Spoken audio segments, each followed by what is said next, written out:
उत्तर प्रदेश में सभी माध्यमिक विद्यालयों में ऑनलाइन पढ़ाई शुरू करने के लिए शासन ने निर्देश जारी कर दिए हैं। कक्षा 9 से 12 तक के सभी स्कूलों में 20 मई से ऑनलाइन क्लासेस शुरू हो जाएंगी। निर्देश में कहा गया है कि ज्यादातर शैक्षणिक काम वर्क फ्रॉम होम की तर्ज पर हो, इसी तरह की व्यवस्था की जाए। सरकारी स्कूलों में दूरदर्शन, ई ज्ञान गंगा, यूट्यूब चैनल और स्वयं प्रभा चैनल के माध्यम से पढ़ाई की व्यवस्था की जाए। जिला विद्यालय निरीक्षक ऑनलाइन पढ़ाई का संचालन करेंगे। मंडलीय संयुक्त शिक्षा निदेशक इसकी मॉनिटरिंग करेंगे। कोरोना या फिर पोस्ट कोविड से पीड़ित शिक्षकों को ऑनलाइन क्लासेस के लिए बाध्य नहीं किया जाएगा। इसका फैसला प्रिंसिपल या सक्षम अधिकारी लेंगे। कोरोना या पोस्ट कोविड से पीड़ित किसी भी छात्र को ऑनलाइन क्लासेस के लिए बाध्य नहीं किया जाएगा। विशेष सचिव जयशंकर दुबे ने सभी माध्यमिक परिषद के स्कूलों को इस संबंध में आदेश जारी कर दिए हैं।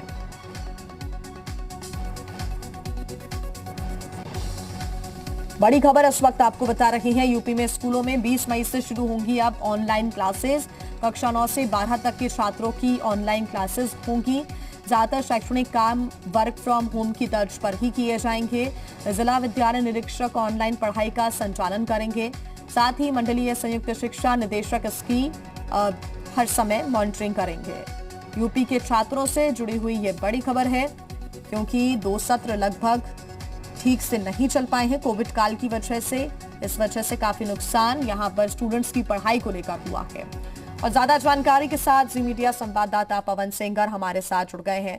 पवन, इस कोविड काल की वजह से लगभग 2 सत्र ठीक से नहीं चल पाए, बच्चों की पढ़ाई पर गहरा असर पड़ा है।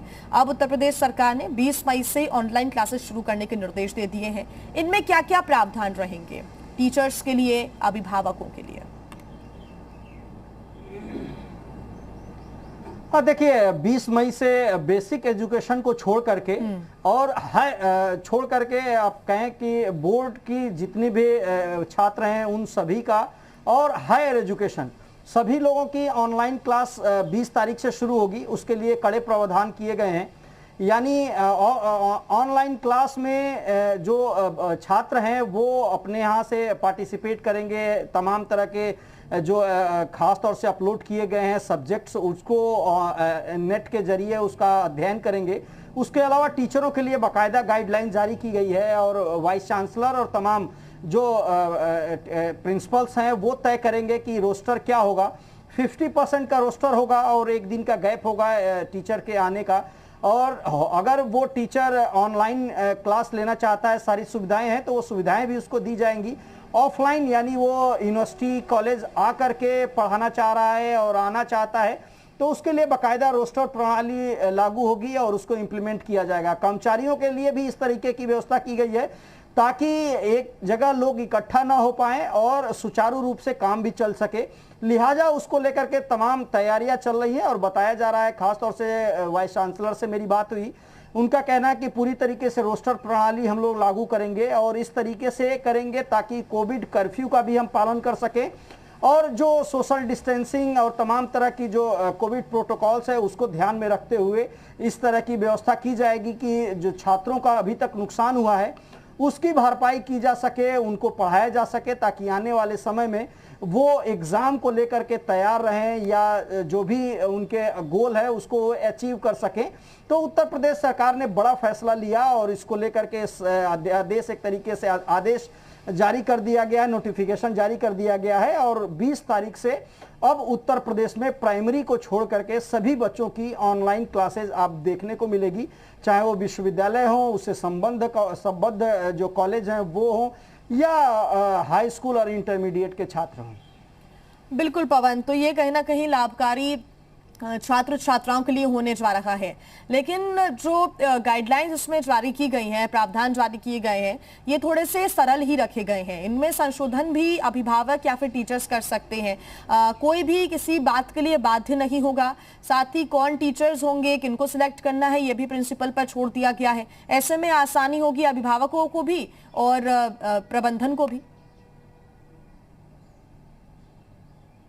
नहीं, बिल्कुल, और ये शुरू से है। आप अगर फर्स्ट वेव की बात करेंगी तो उस समय भी इस तरह का सिनारियो और सिचुएशन आया था, उस समय भी इस तरह की व्यवस्था की गई थी।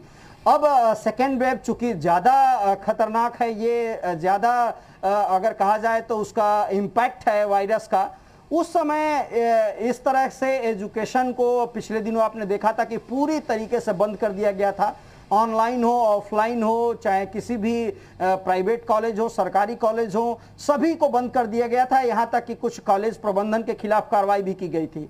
लेकिन जैसे जैसे संक्रमण दर कम होता गया, जैसे जैसे टेस्ट करके ट्रीटमेंट करने की व्यवस्था सरकार ने कर ली, जैसे जैसे कहा जाए कि जो रेशियो था वो रिकवरी रेट 90% से ऊपर हुआ, संक्रमण दर लगातार कम हुआ, उसके बाद सरकार ने ऐसा फैसला किया है और उसमें एक तरीके से छूट, चाहे अभिभावक की बात करें, टीचर्स की बात करें या प्रबंधन की बात करें, सबको गाइडलाइन के तहत काम करना है।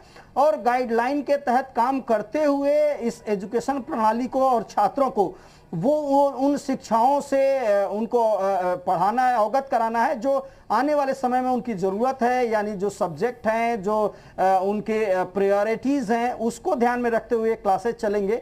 और उसके लिए रोस्टर प्रणाली सभी, चाहे टीचर्स की बात करें, जो कर्मचारी हैं उनकी बात करें, इन सभी लोगों के लिए रोस्टर प्रणाली इम्प्लीमेंट होगा। और उसी तरीके से उनको, चाहे स्कूल की बात करें या कॉलेज की बात करें या यूनिवर्सिटीज़ की बात करें, वहाँ पे इनको आना होगा। और उसके लिए बिल्कुल एक तरीके से कहा जाए कि सेट गाइडलाइन है, उसका उल्लंघन इन लोगों को नहीं करना होगा, उसकी मॉनिटरिंग की जाएगी।